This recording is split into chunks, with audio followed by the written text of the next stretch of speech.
What's up, y'all? It's Tomy here with Everyday Finance, and today I'm going to be talking about your credit score. I plan on breaking it down and explaining to you how it works and how you can get into the 700 club, okay?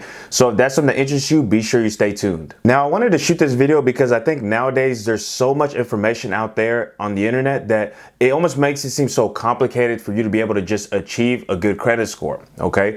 And there's a lot of questions that are left unanswered whenever you read these different articles or these different forums and things like that. So I wanted to just do a quick breakdown explaining the credit score, explaining what you need to look for and what you need to achieve and how you can get there. So without further ado, let's go ahead and jump into it. Now, I think that the first thing I want to touch on is the actual credit score range itself, right?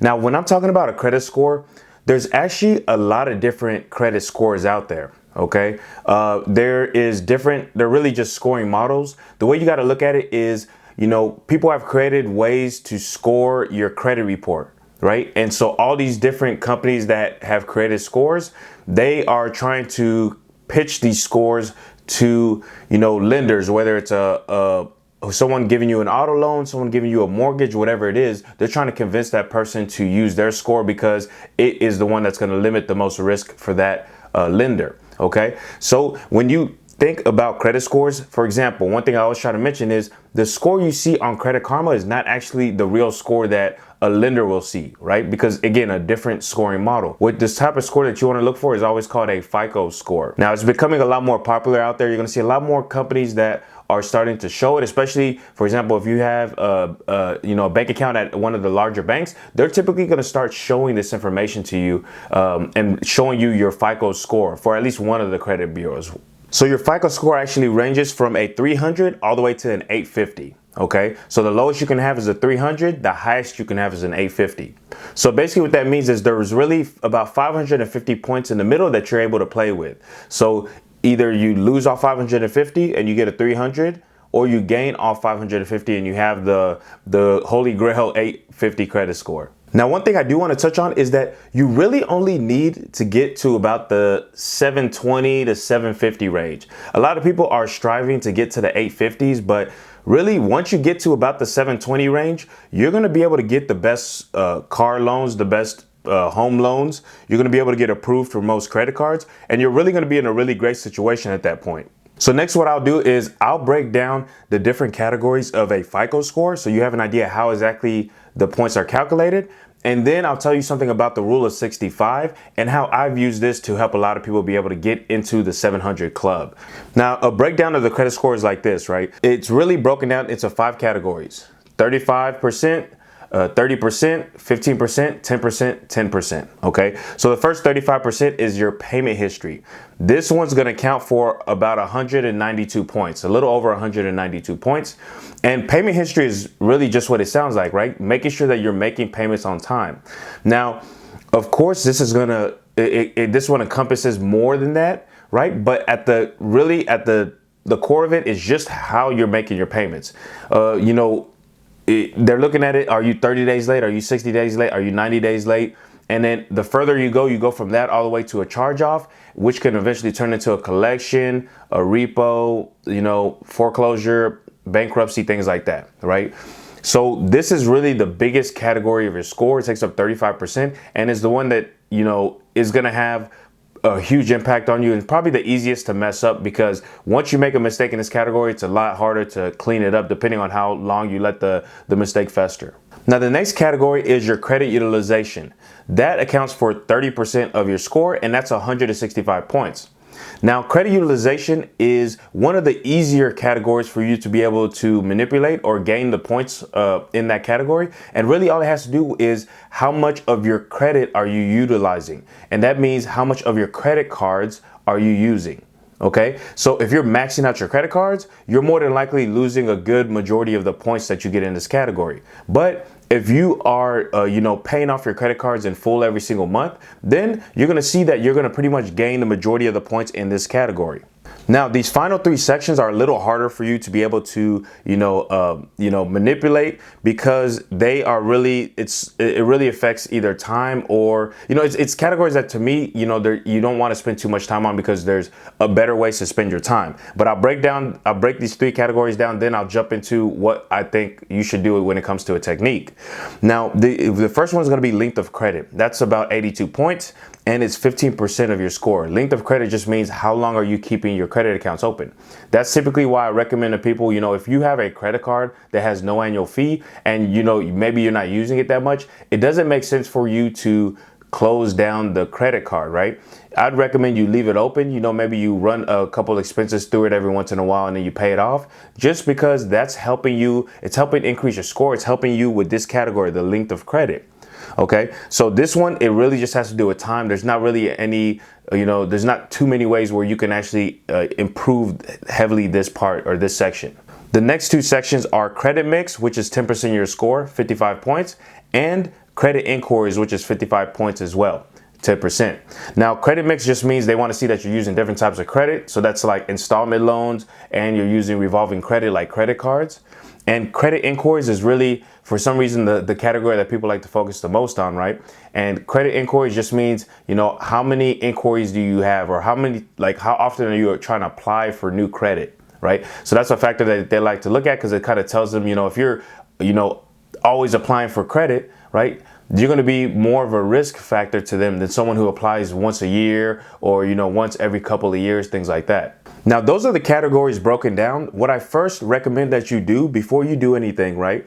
More than likely, typically people are using things like Credit Karma, or they're using some sort of credit monitoring software that's giving them, their Advantage score, right? That's another one of the scoring models, or some other scoring model that's not what a lender is going to see. 90% of lenders are looking at your FICO score. So what I typically recommend is you use a credit monitoring software that's going to actually show you your FICO scores. Okay. Now, I'll link below to a credit monitoring software that I found that's, pretty much the cheapest that I've seen around when it comes to actually being able to see your FICO scores. And I'll link to it down below. You can take a look at it and see if that's something that you're interested in. I recommend you, especially get your FICO scores if you're looking into getting access to any type of credit, right? That way you already know where you stand, and if it's not worth you attempting until you make a few improvements to your actual score. Okay, so take a look. The link will be down in the description below. Now, besides that, I want to touch on kind of how each section is negatively affected, right? Now, I touched on the first one, right? The payment history is really just, you're missing payments, right? That leads to charge-offs, late payments, charge-offs, collections, so on and so forth. If you are maxing out your credit cards, that's going to affect your credit utilization category. If you're closing old accounts, that's going to hurt your length of credit, right? If you're leveraging only one type of debt or one type of credit, then that's going to impact your credit mix. And if you're always applying for new credit, that's going to lower your score when it comes to your credit inquiries category. Okay. Now, what I found is the easiest way for you to see a large increase in your credit score is really what I call the rule of 65, right? And the rule of 65 just focuses on 2 of those 5 categories. And they're the 2 biggest ones, the payment history and the credit utilization category. Okay, so basically the way it works with those 2 categories is, let's talk about the first one, right? Payment history, 35%. First off, right off the bat, is you don't want to miss any payments that you might have reporting to your credit. Okay, if you have payments that you are reporting to your credit, you want to always try to make sure that you're making them on time, because just having one missed payment can negatively affect you, right? So you always want to make sure that you're doing those on time.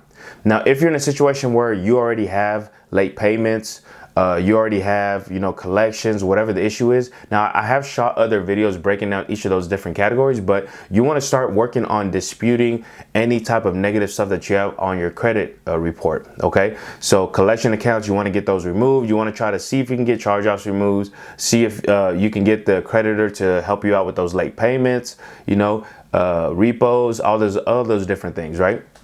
So I've shot all those different types of videos. I'll link to them down below so you can take a look at them and see whichever one fits your scenario is the one you're going to want to watch, so you can figure out what kind of steps you can take to get those removed. Okay, that's typically going to be a bit of a longer process for you to do, depending on what's actually showing up on your credit. Now, what you want to do next is for the credit utilization category. This one is the one that I typically recommend you focus on first. You can kind of do both of these categories in tandem, but this category right here, credit utilization, is the one that's going to be able to give you the fastest boost as quick as possible, right? So what you can typically do, there's typically, when it comes to this section, you really want to just eliminate all your credit card debt, right? That's the gist of it. Is if you have credit card debt, you want to get rid of that credit card debt because that's going to help the score jump up as fast as possible. But a lot of times people just aren't in that situation just because of maybe you have $10,000 in credit card debt and you're only able to pay off $1,000 a month or something, right? So what I typically recommend is you do one of these three techniques, right? This is one of the three I always recommend to anybody who's looking to improve their credit. One is the obvious one, pay down the debt. But again, if you're not in that situation, it's a little difficult to be able to do that. I mean, if you can pay off that debt in a month or a couple of weeks, whatever it is, I recommend you do it, because especially if you're looking to, get access to some type of credit, because that's going to help your score be able to shoot up, right? So I typically recommend that you pay down the debt.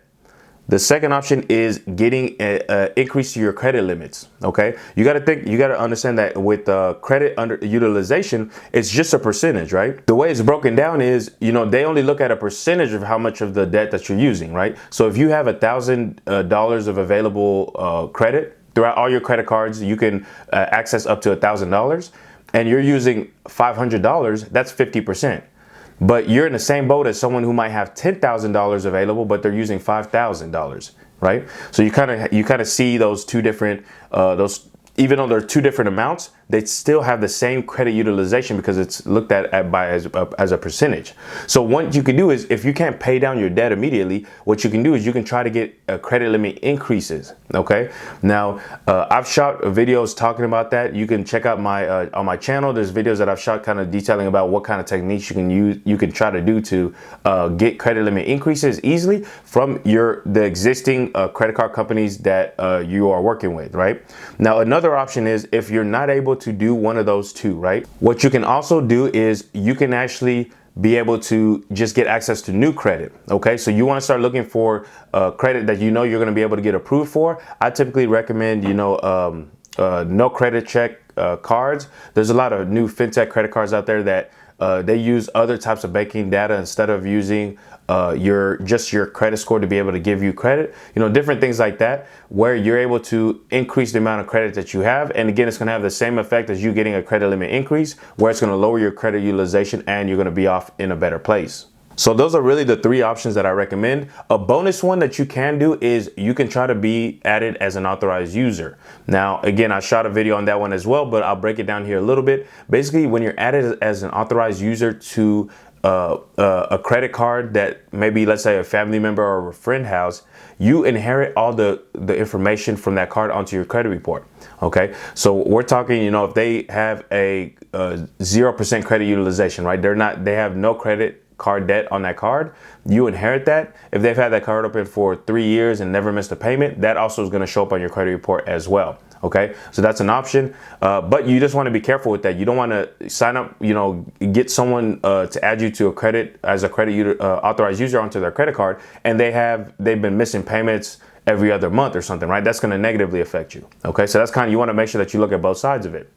And one thing that I've been recommending lately too is, if you're in a situation where you need to make a purchase, but you also don't want to affect your credit, there's other types of credit out there, right? The game has been changing even in the last 1 or 2 years here, right? There's now things like, those buy now, pay later types of programs. Like, for example, one that pops in my head is Klarna, right? And I'll link to them down in the description below as well. But Klarna pretty much lets you be able to shop at a lot of major retailers, and you're able to, make a purchase, buy something, and then you can pay them in installments, right? Whether it's like 4 months or 4 weeks, I'm not 100% sure on the breakdown of it, but it kind of gives you a little more time to make payments, especially if it's something like you're trying to purchase things during like the Christmas time, trying to buy gifts for the kids or for family, whatever it is. This is a good option as opposed to you maxing out your credit card. And a lot of the times with these different cards, they might charge you a lot less of interest than you would get charged on your credit card, okay? If any interest at all. Okay, so those are typically options I recommend that people take a look at as well. But I think that's pretty much the gist of it. I think if you really take the time to be able to work on your credit just by following the steps that I've mentioned in this video, and if you compound that with stuff that I mentioned in other videos when it comes to being able to improve certain negative items on your credit, you're going to see that you're going to be able to really shoot your credit up to the 700s at a minimum, right? I think these steps are well enough to get you into the 700 club. Now, for those of you guys who have actually been looking into getting a home, or you want to eventually be homeowners, then I've actually recently shot a video that a lot of you guys enjoyed that might have watched it already, which was about the NACA program, the NACA home buyers program. This is basically a program where they don't really take into account your credit score.